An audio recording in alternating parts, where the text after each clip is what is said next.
Bismillahirrahmanirrahim. Alhamdulillahi Rabbil Alamin. Wal-aqibatu lil-muttaqin wa la 'udwana illa 'alal zalimin.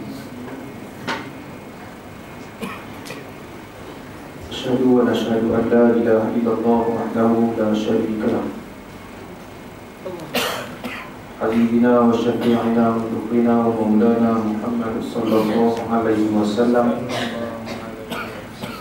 wa ballagha risalah wa adda al-amanah wa nasaha ummah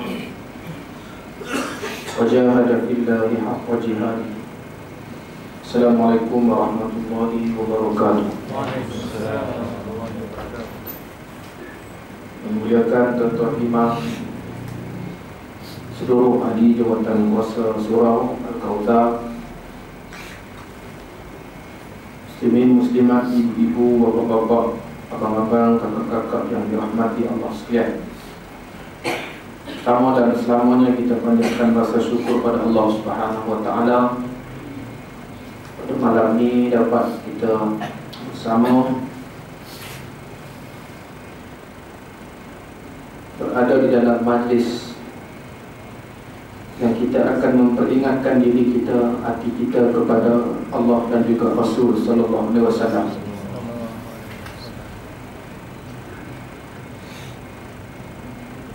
Malam ini saya bawa satu nasihat daripada Al-Imam Al-Ghazali. Bukan satu lah, banyak. Nasihat yang ke-23 dalam kitab Ayyuhal Aulad. Tinggalkan 4 perkara.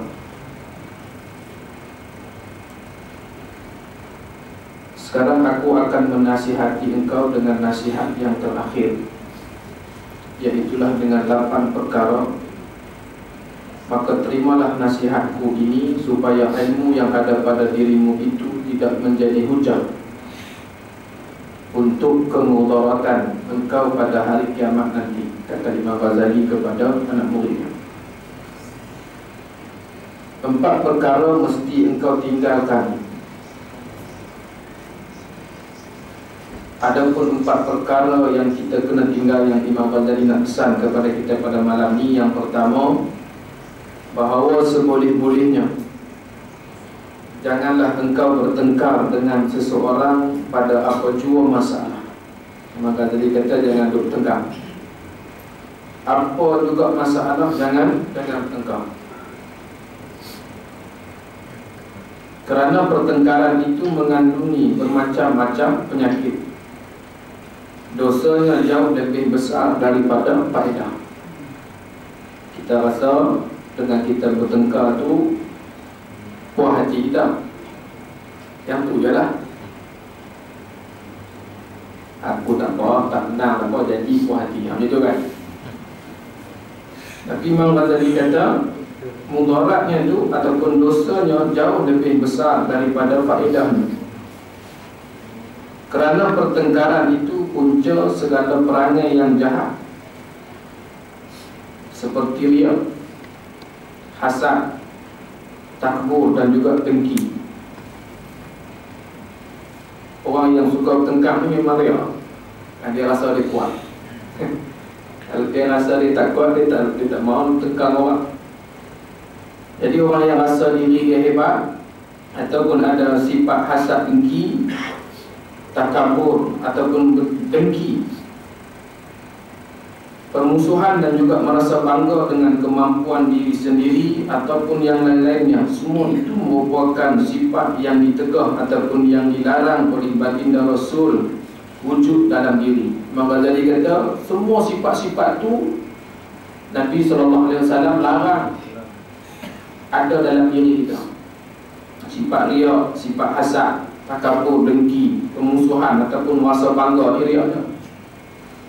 Nabi larang sifat-sifat ni berada dalam diri kita.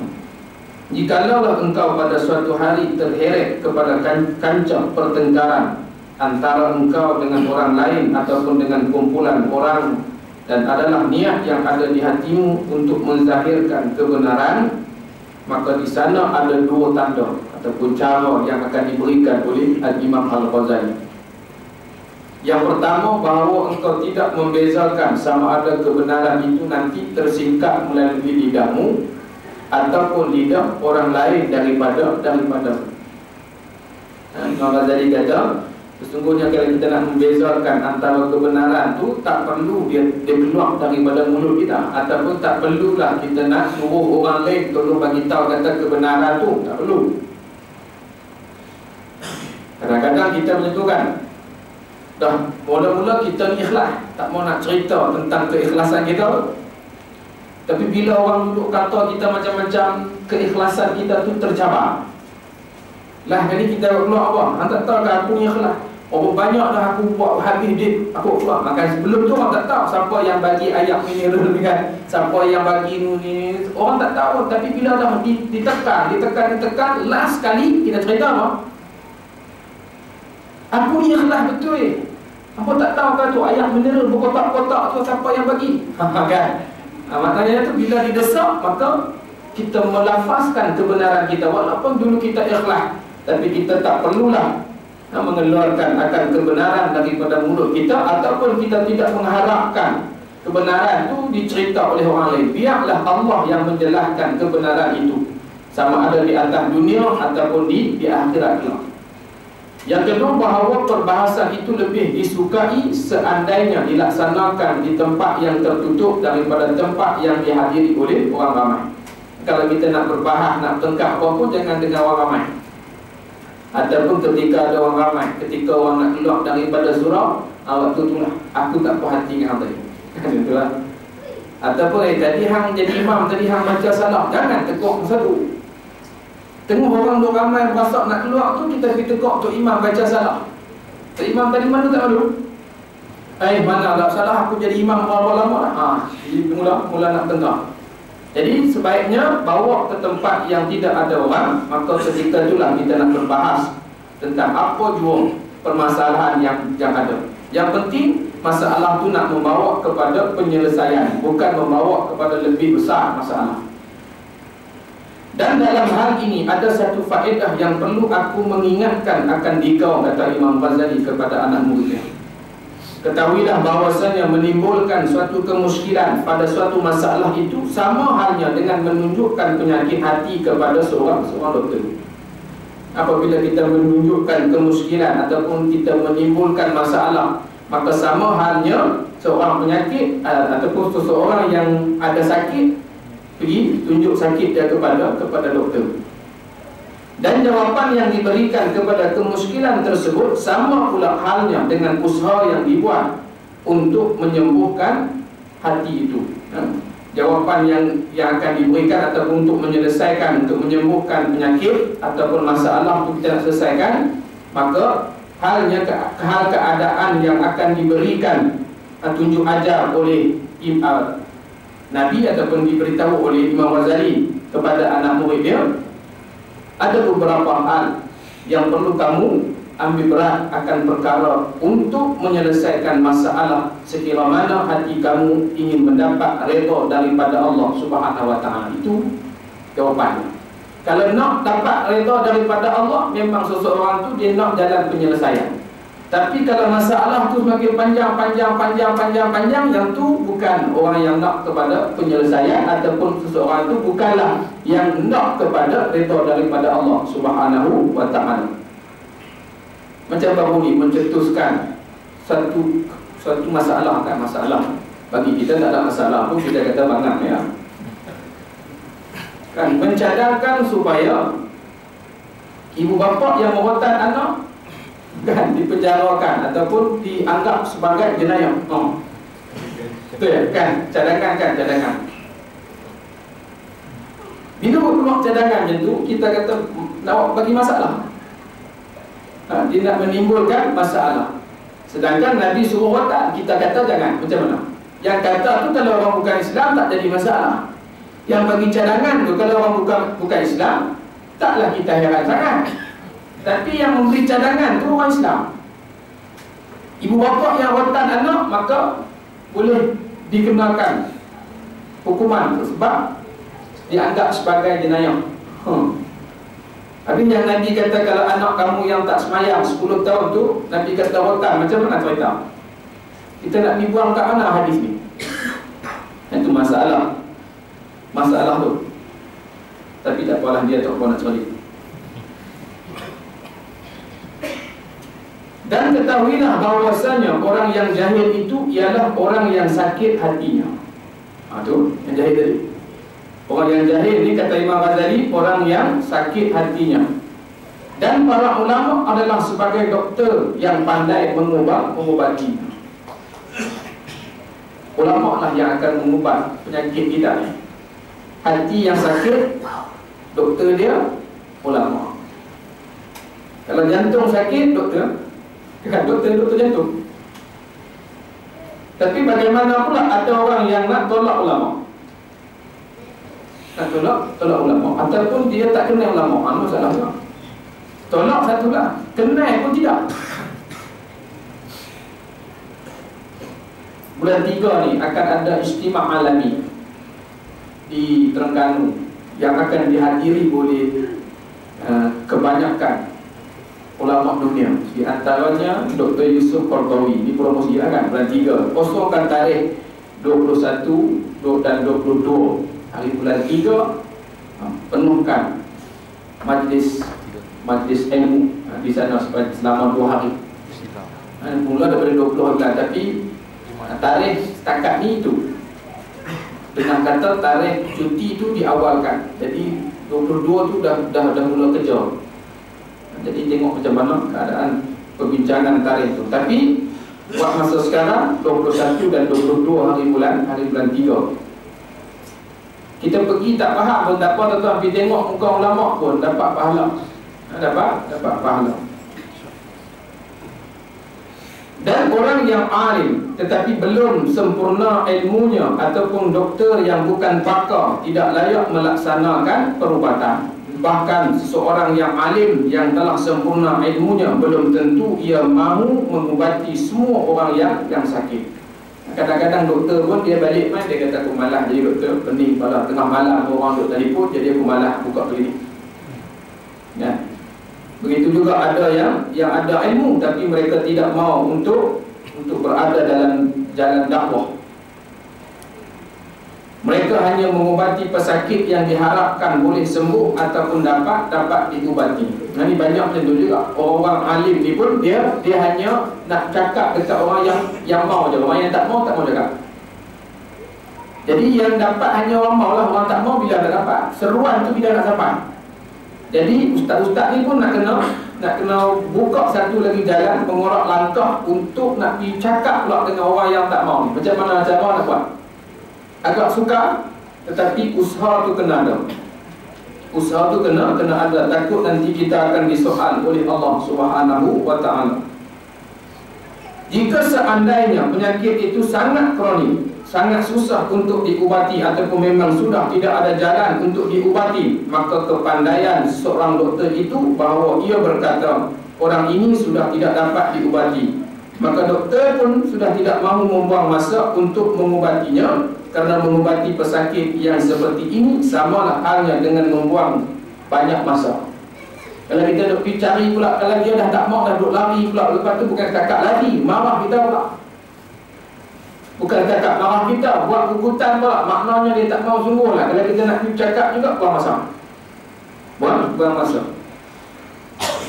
Kita kata kita nak nasihat orang yang kita dah tegur lah macam-macam, bukan sikit masa yang kita tegur dah, banyak kali kita tegur, tetapi perubahan tidak ada ataupun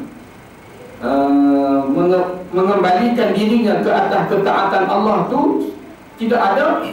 Maka jalan yang paling mudah untuk kita ambil ialah apabila Nabi SAW pesan kepada kita. Contoh sebagai contoh,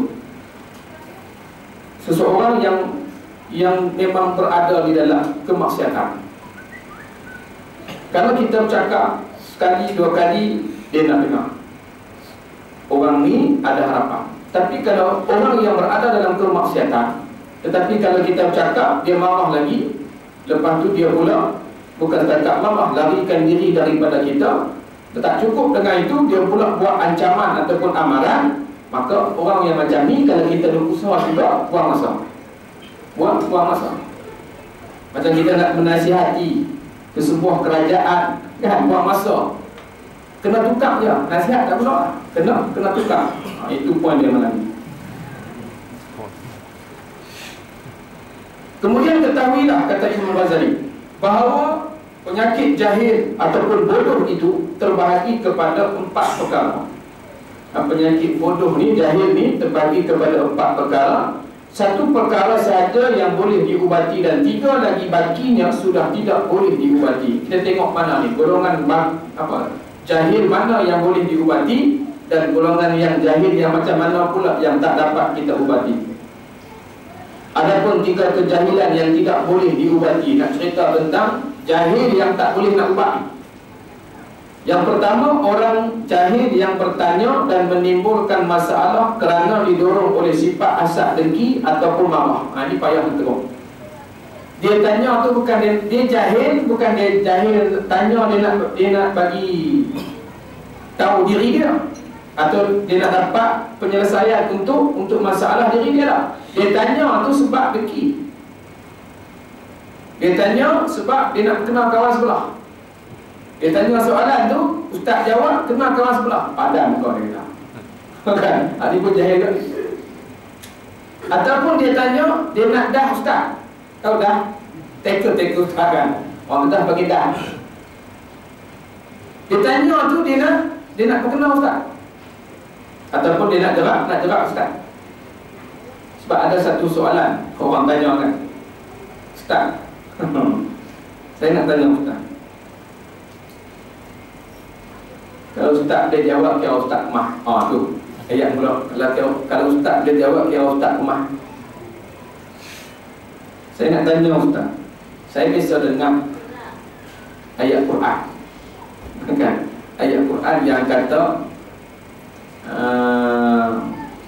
sembahyang itu dia kata apa? Sembahyang itu pokok, sedekah itu daun. Dia katakan, apa maksudnya? Katakan. Saya tanya balik pada dia, ayat Quran yang mana tolong baca. Kalau tak boleh baca pun, kita kata bagi ayat apa, surah apa, tolong bagi. Taklah kalau bukan ayat Quran pun hadis Nabi ya. Dia katakan, bila kita suruh dia bagi ayat ataupun tak boleh bagi ayat pun, kita kata bagi surah.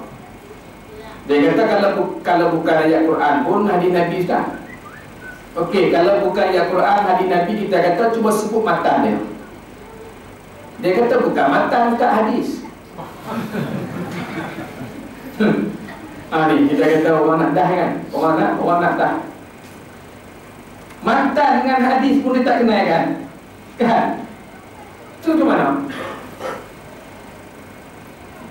Ialah kita hadis bawa matan dia. Yang kata rawi tu an tu rawi. Matan tu innama a'malu binniyat, itu matan dia. Bawa tu. Yang tu sudah. Apa kalau bukan hadis pun kira dalam kitab kan? Tak ada daripada ayat Quran pi hadis Nabi, lepas tu main kitab. Okey, kita kata bawa kitab tu mana dia bawa main. Bawa kitab main. Dah ustaz boleh jawab, tak boleh jawab. Lah kali dia kata ustaz boleh jawab, tak boleh jawab. Kan? Itu contohlah, contoh pengalaman. Jadi kalau orang jahil yang dia bertanya tu, dia tanya tu dalam hati dia ada sifat hasad dengki dekat siapa-siapa pun lah, dekat kawan-kawan ke, ataupun dekat ustaz ke, ataupun dalam hatinya ada marah-marah. Dia tak suka kat ustaz tu, ataupun isu yang ustaz tu cerita dia tak suka, maka dia tanya tu dalam keadaan marah. Kalau jahil yang macam ni, maka payah diubati. Bahkan Imam Ghazali kata memang tak boleh diubati. Tak boleh diubati. Orang yang seperti ini, jikalau engkau berikan kepadanya jawapan yang paling baik dan paling fasih dan paling nyata, maka sebenarnya jawapan itu hanya menimbulkan kemarahan dan juga permusuhan serta kedengkian sahaja. Maka yang paling baik bagi orang yang seperti ini bahawa engkau tidak perlu menjawabnya. Bukankah telah disebutkan dalam sebuah syair, kullul adawati qad turja izalatuha illa adawata man adaka an hasadi. Segala permusuhan itu adalah diharapkan akan hilangnya, kecuali permusuhan yang ditimbulkan daripada orang yang hasad dan juga dengki. Tu betul jawab kan? Daripada ayat Quran main hadis, lepas tu main pula dengan kitab pula. Kitab pun tak boleh bawa, lepas tu marah pula kita. Boleh jawab, tak boleh jawab tak ni kan? Jadi tak payah jawab. Tak payah jawab. Maka syahudiyah bahawa engkau berpaling daripadanya dan tidak perlu membuat jawapan pada pertanyaannya, dan engkau biarkan dia dengan penyakitnya. Allah Subhanahu wa taala berfirman dalam surah An-Najm ayat 29, A'udzubillahi minasyaitonirrajim. Fa'a'rid 'amman tawalla 'an zikrina wa lam yurid illa al-hayatad dunya. Maka berpalinglah engkau daripada mereka yang telah memalingkan mukanya daripada mengingati kami, dan dia sebenarnya tidak menghendaki kecuali hanya kesenangan hidup dalam dunia ini, kata Allah. Allah kata paling buang muka, tak payah berkawan apa. Pokok ni semua nak hidup senang dunianya, tak payah berkawan dengan mereka, tak payah nak campur dengan mereka. Berpalinglah engkau daripada mereka yang telah memalingkan mukanya daripada mengingati kami. Kami siapa? Kami Allah. Orang yang berpaling daripada Allah, orang yang berpaling daripada arahan-arahan Allah ni, Allah arahkan kita supaya jangan kita juga paling muka dengan dia orang. Dalam masalah akidah, ya, masalah akidah, dalam ilmu akidah, salah faham masyarakat tentang akidah. Ada orang hanya menyatakan kalau nak masuk Islam hanya perlu ada dalam hati Allah tuju, kan nak masuk Islam. Ataupun orang Islam ni dalam hati mereka hanya perlu ada Allah tuju, nyatakan Allah tuju. Kadang-kadang mulut tak nyatakan, tapi hati tu macam tu.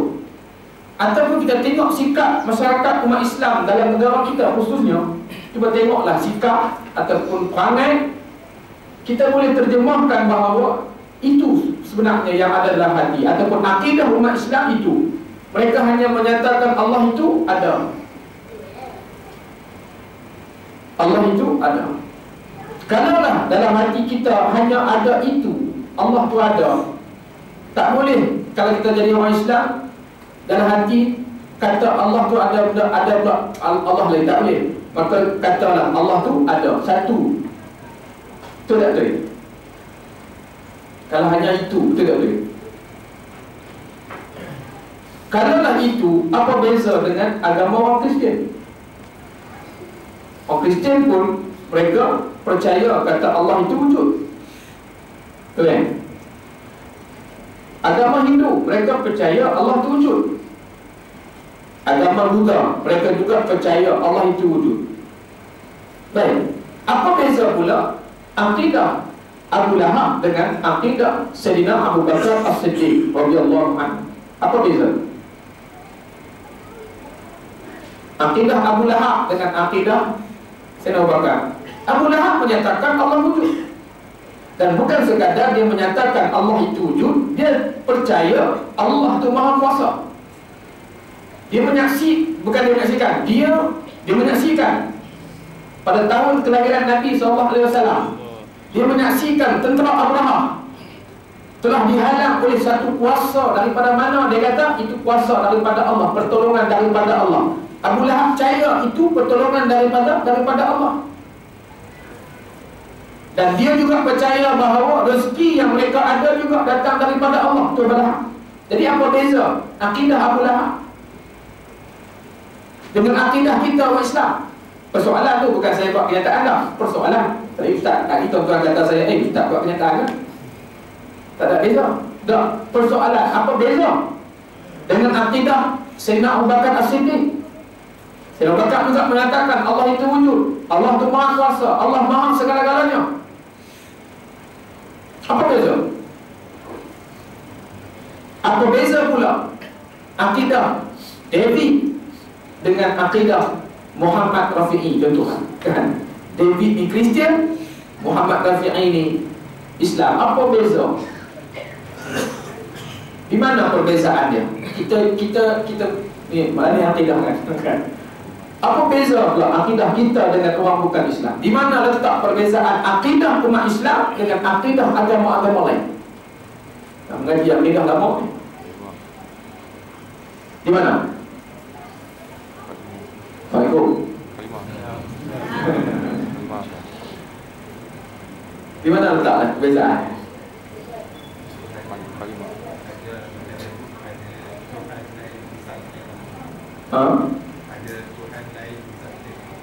Okey, agama lain ada Tuhan lain di samping Allah Subhanahu Wa Taala. Kita tak ada. Betul? Itulah jawapan. Cuma kita nak sebut lebih mudahnya apa dia? Beza akidah kita dengan agama lain terletak pada kalimah syahadah. La ilaha illallah. Di situ letaknya. Alah, kalau macam tu jawapan dia, saya boleh jawab, Ustaz. Ada awak tak jawab tadi? Kan dalam hati saudara kan, saya tu kan. Kalau itu jawapan dia, Ustaz, saya boleh jawab. Yalah, tadi awak tak jawab. Cuma kita nak buat huraian sikit. La ilaha illallah. Kenapa Allah kata la ilaha illallah? Kenapa Allah tak kata Allah itu wujud? Sudah. Nak masuk Islam, nak masuk Islam, hang kena kata Allah tu ada. Sudah. Kan? Tetapi Allah meletakkan la ilaha illallah. Dia ada penafian dan juga dia ada isbat. Nak menunjukkan bahawa tidak ada Tuhan. Ya, penafiannya kita menafi tidak ada Tuhan lain selain illallah. Pengisbatannya illallah, itu isbat, penetapan, pasal. Sabata. Sabata ni penetapan, tetap, kata itu dia Allah. Selepas kita menafikan dan kita menetapkan Allah itu memang ada. Sebagai contoh, saya nak bagi mudah faham lagi. Handphone ni kan, handphone. Saya bagi dekat Haji Malik. Handphone ni saya nak bagi dekat Haji Malik. Contohlah, contoh jangan ambil ada apa Haji ya. Itu ayat yang pertama. Ayat yang kedua, saya tidak akan bagi handphone ni hanya sahaja kepada Haji Malik. Ada beza? Ha? Tak faham? Orang tanya tak faham. Apa tak faham? Ni, okey, sekali ni. Ayat yang pertama saya kata handphone ni saya nak bagi dekat Haji Malik. Ayat yang kedua, saya tidak akan bagi handphone ni hanya kepada Haji Malik. Apa beza? Allah wujud dengan tidak ada Tuhan yang disembah melainkan Allah. Dua. Yang pertama, Allah ada, Allah itu wujud. Yang kedua, tidak ada Tuhan melainkan Allah. Ayat yang pertama, saya bagi handphone ni kepada Haji Malik. Ayat yang kedua, saya tidak akan bagi handphone ni hanya saja kepada Haji Malik. Beza. Di mana beza ni? Apa ni? Ngaji tak ngaji lagi kan? Ayat yang pertama yang saya katakan ni, bagi handphone kat Haji Malik, saya boleh bagi dekat Haji Malik dan Haji Malik boleh bagi dekat siapa-siapa, ataupun saya boleh pula tak apa ini bagi orang lain. Okey, tak jadi lah, saya bagi dekat orang lain. Tengok Haji Malik pun tengok guna handphone saya pun jatuh nampak apa semua kan. Saya kata Haji Malik, saya bagi orang lain. Boleh, sebab saya bagi dekat Haji Malik. Itu ayat yang pertama. Kenyataan yang pertama. Tetapi kenyataan yang kedua, saya tidak akan bagi handphone ni hanya saja kepada Haji Malik. Maknanya, saya tak akan bagilah dekat orang lain, hanya kepada Haji Malik. Itu beza akidah kita dengan orang bukan Islam. Orang bukan Islam menyatakan Allah itu ada, kita juga menyatakan ada, tetapi berbeza. Terletak dari apa? Di kalimah la ilaha illallah, tidak ada Tuhan yang disembah melainkan Allah. Itu beza akidah kita dengan akidah orang bukan Islam. Faham tak? Saya tak faham pun. Faham kan? Satu lagi, kita kata salah faham terhadap terhadap akidah. Satu lagi akidah kita, iaitulah kepada Nabi Muhammad Rasulullah SAW. Orientalis, dia menulis dalam buku khas untuk menceritakan tentang Nabi Muhammad. Kita pun tulis, dia orang pun nak tulis juga. Tetapi dalam buku tu tak ada pun benda yang mereka mencaci Nabi. Mereka puji dia. Nampak macam puji. Sebagai salah satu contoh, saya terbaca satu ayat dalam buku tajuk apa tak ingat. Dia kata Muhammad bin Abdullah ini merupakan utusan daripada Allah. Muhammad bin Abdullah ini merupakan ikon kepada orang Islam. Betul? Merupakan ikon kepada sanjungan kepada orang Islam. Betul tak betul? Ada ayat makian tak? Ada dalam? Tak ada. Kita nampak ayat tu macam okey ya. Betul lah. Kita menjadikan Nabi tu sebagai sanjungan kita, ikon kita. Nampak macam betul Ikon ni, terjemahan ikon pada orang yang kita sanjung ataupun orang yang amat kita minat kan. Orang yang kita minat. Okey, sebagai contoh, tolong bagi satu nama ikon kita. Yang baik-baik lah, yang baik-baik.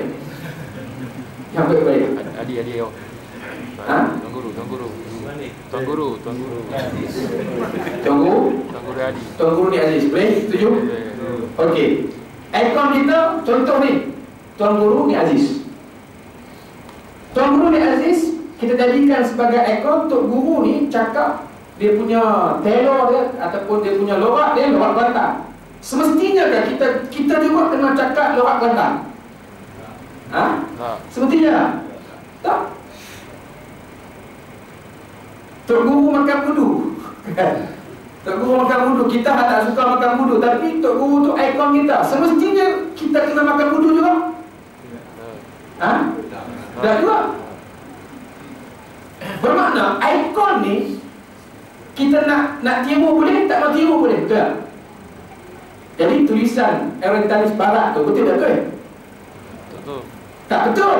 Bagi kita tak betul. Tapi ramai umat Islam, mereka menyatakan betul Nabi itu sebagai ikon. Tetapi sebenarnya Nabi itu bukan ikon. Nabi apa dia? Nabi merupakan iman kita. Nabi merupakan iman kita, bukan ikon. Nabi kalau kita tak ikut Nabi, maka kita tak beriman.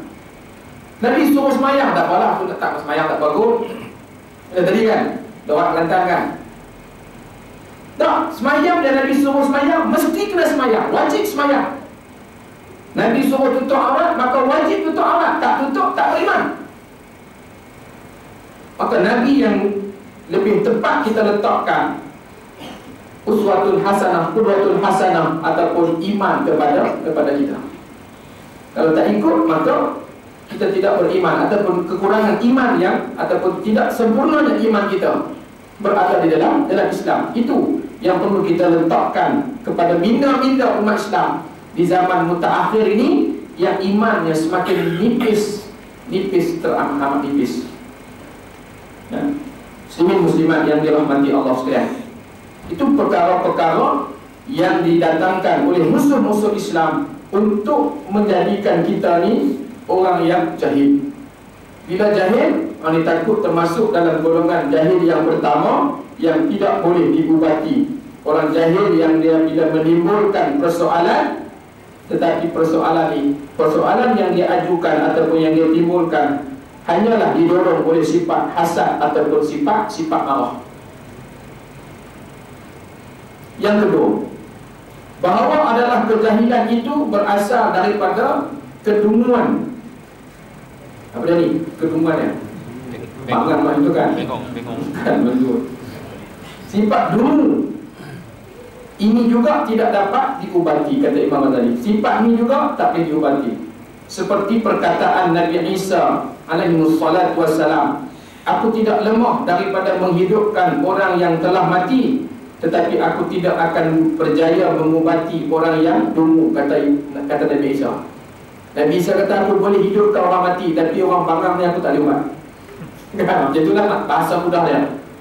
Payah orang bangang ni. Bangang tak bagi kawan sikit tu. Dia ambil kena semua. Kan? Orang kata bangang tu bagi kawan sikit, jangan ambil semua. Tak, dia ambil kat dia semua. Yang payah kita nak ubati. Contoh pertanyaan, ni Imam tadi bagi contoh pertanyaan orang yang dulu ini seperti ada seseorang yang baru saja menuntut ilmu. Dia baru main. Kan dia baru main majlis ilmu. Kena pula dengar malam ni sebut nama Tok Guru Aziz. Allah. Kan kawan mula nak apa? Apa ni? Politik pula dalam surau. Politik pula dalam masjid. Mereka takkan tak boleh sebut pun nama orang takkan tak boleh sebut. Dia tak faham tak? Yang tak boleh berpolitik dalam masjid surau ni, yang ajak masuk parti politik ni, sokong parti politik ni, yang tu baru tak boleh. Adapun menceritakan tentang masalah-masalah yang dilakukan oleh pemimpin-pemimpin, boleh tak boleh? Takkan itu berpolitik, cerita masalah, sikap yang mereka derhaka kepada Allah, cerita sikap pemimpin yang taat kepada Allah, itu politik kan?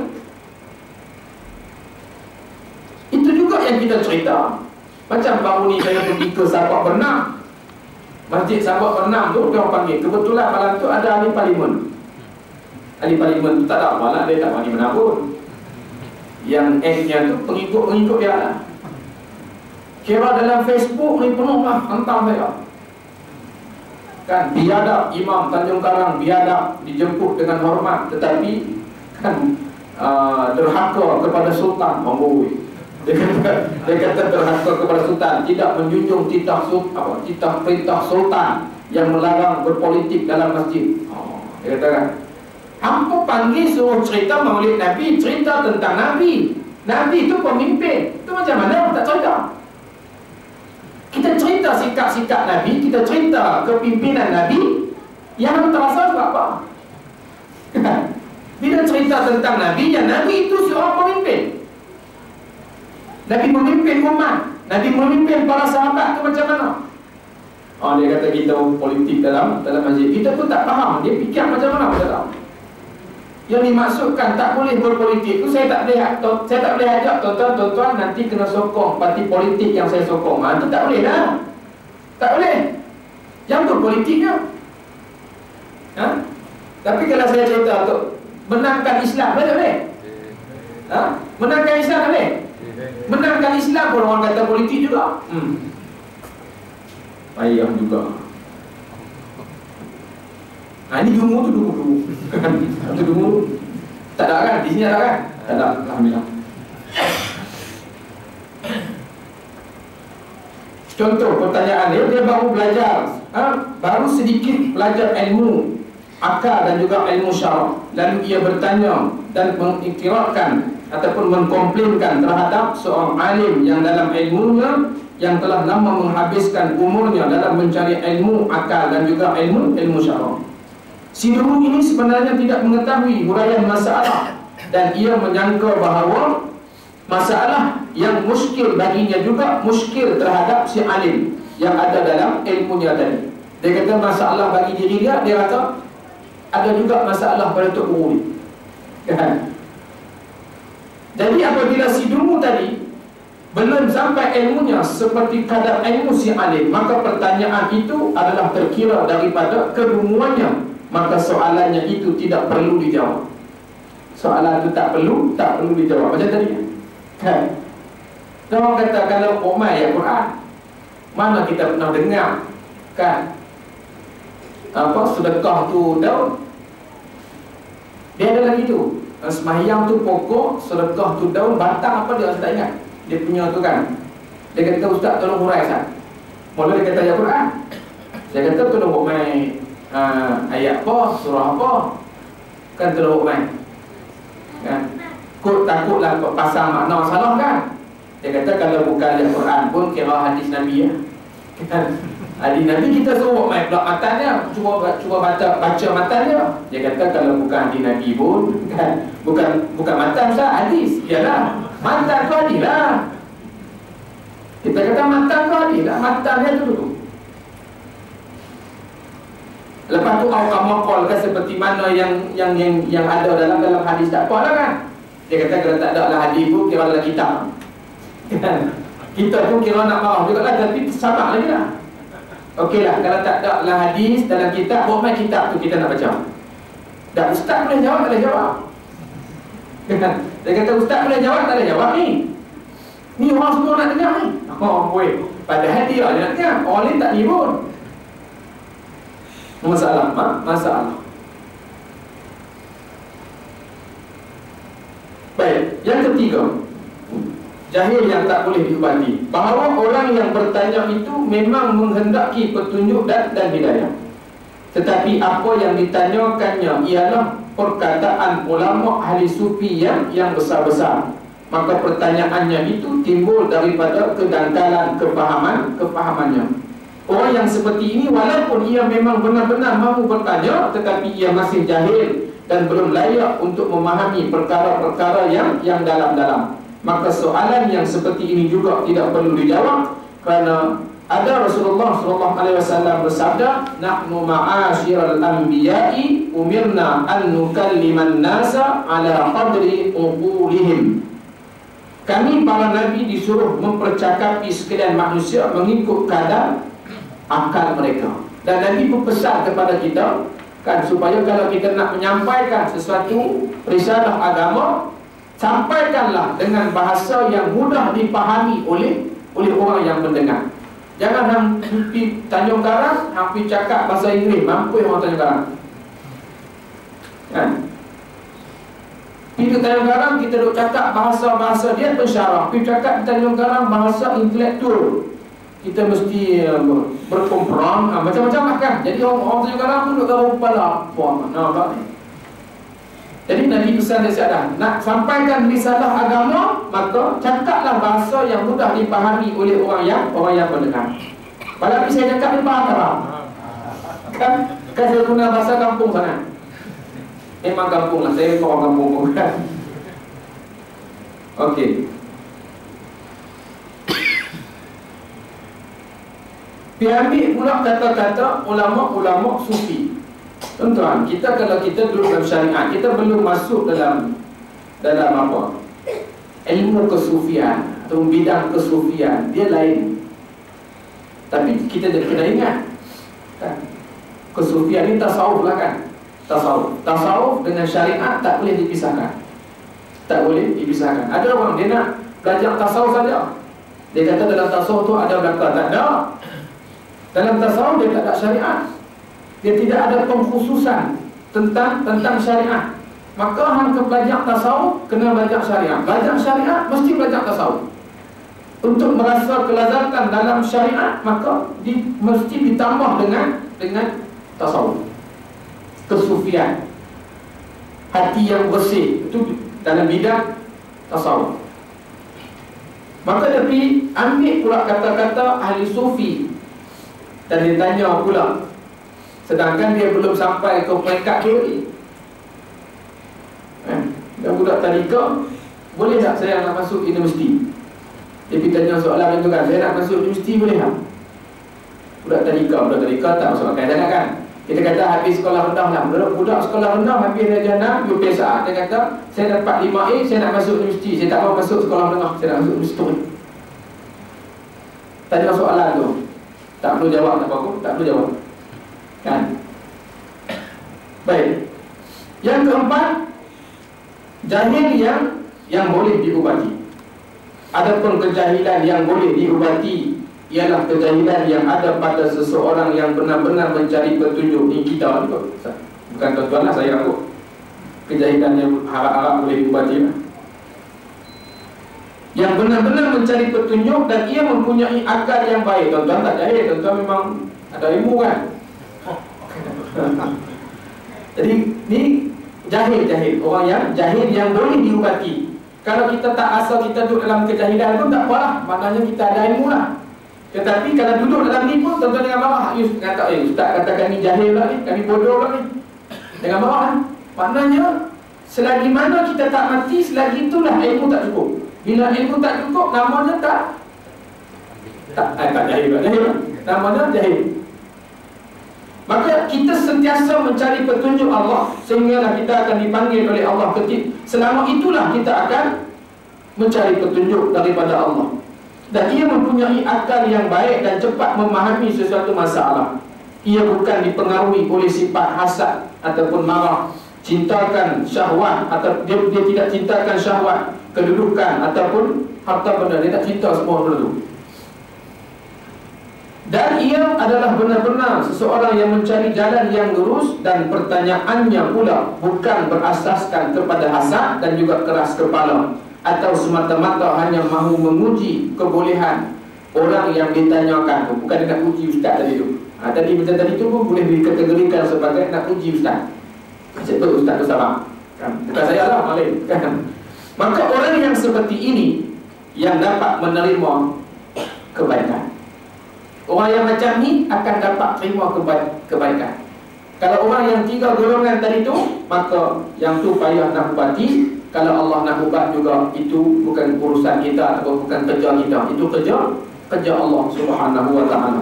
Tapi yang boleh, yang mudahnya untuk kita mengubati, inilah orang yang apabila dia bertanya, tidak ada dalam hatinya sifat dengki ataupun hasad, tidak ada sifat marah dengan siapa-siapa, ataupun dia tidak ada sifat nak menguji orang yang dia nak tanya, maka dia akan mendapat jawapan daripada persoalannya, ataupun dia akan mendapat penyelesaian daripada masalahnya. Maka soalannya harus dijawab, bahkan wajib ke atas engkau menjawab soalannya itu, kata Imam Ghazali kepada anak muridnya. Dan hendaklah engkau merasa takut bila menjadi seseorang yang suka memberi nasihat. Yang pertama tadi, yang perkara yang perlu kita tinggalkan, yang Imam Ghazali kata, yang pertama tadi dah lupa apa? Jangan bertengkar. Kata yang pertama. Ini yang kedua. Tadi huraian daripada yang pertama tadi tu, jangan bertengkar. Kerana bertengkar tadi mudarat dia lebih daripada manfaat. Yang kedua, kata Imam Ghazali, hendaklah engkau merasa takut bila menjadi seseorang yang suka memberi nasihat. Kita suka memberi nasihat, maka hendaklah kamu menjadi seseorang yang takut ataupun memperingatkan orang lain, kerana pekerjaan ini banyak mengandungi penyakit. Ini jahanam. Ustaz-ustaz di jahanam. Masuk dengan saya. Saya duduk cakap sedap, dan tengok ustaz pun mangkuk air juga. Saya lah, bukan ustaz lain. Ustaz dia lah. Mangkuk air tu lagi ustaz kata ustaz, dia kata kat ustaz mangkuk air. Saya kan duk bagi nasihat ke orang pun, tiba-tiba kita pula jadi perangai macam dengan iblis. Tak mahu. Jadi dalam kita memperingatkan orang lain, kita juga diperingatkan. Kita juga diperingatkan. Hendaklah jadi orang yang takut. Yang kita ni, kerja kita sentiasa memberikan nasihat ataupun memperingatkan orang lain, kerana Imam Ghazali kata pekerjaan itu banyak mengandungi penyakit. Kecualilah bila engkau sudah dapat mengamalkan dengan apa yang engkau katakan, maka tidak mengapa engkau menasihatkan orang lain. Imam Ghazali kata, nak hilangkan penyakit tadi, kalaulah yang kamu nasihatkan itu kamu buat, maka penyakit tadi tak ada. Tapi dia suruh orang buat, tapi dia tak buat. Dia mengajak di sekolah, dia suruh anak murid ni makan duduk, tengok dia makan diri. Cikgu kan, ni pun tak mahu lah. Jadi kita nak menasihati orang lain ataupun memperingatkan orang, maka kita terlebih dahulu mestilah mengamalkan perkara yang kita nak nasihatkan itu. Dan hendaklah engkau fikirkan pada apa yang pernah dikatakan oleh Nabi Isa alaihi wassalatu wassalam, ya bani Maryam aiz nafsaka fa in ta'awta fa'idna sawa illa fastahi min rabbika. Wahai anak Maryam, nasihatilah dirimu, dan apabila engkau telah mengamalkan dengan isi nasihatmu, barulah engkau layak memberi nasihat kepada orang lain. Jikalau tidak, maka hendaklah engkau malu terhadap Tuhanmu. Nabi Isa kata kepada diri dia. Maknanya Nabi Isa nasihat diri dia sendiri.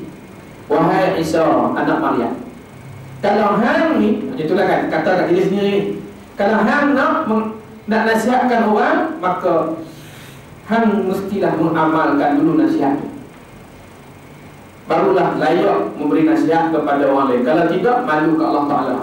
Kalau tidak, malu kepada Allah Subhanahu wa ta'ala. Tetapi apabila engkau merasakan keadaan memaksa engkau menjadi penasihat, maka hendaklah engkau menjauhkan dirimu daripada dua perkara. Kalau kita dilantik menjadi penasihat, kan, penasihat kepada ahli misbu, contohkan itu, jangan engkau suka menggunakan bahasa yang payah-payah dalam perkataan. Kalau nak jadi penasihat ke, nak jadi apa ke, jangan guna bahasa payah-payah sangat.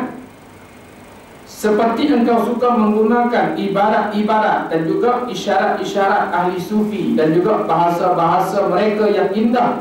Kerana Allah Ta'ala itu benci pada orang yang memaksa-maksakan dirinya. Allah tak suka kepada orang yang memaksa-maksa diri. Jangan kita buat ataupun nasihat orang menggunakan bahasa yang payah-payah ataupun guna isyarat-isyaratnya. Tapi kalau kita tengok ada juga Nabi menasihatkan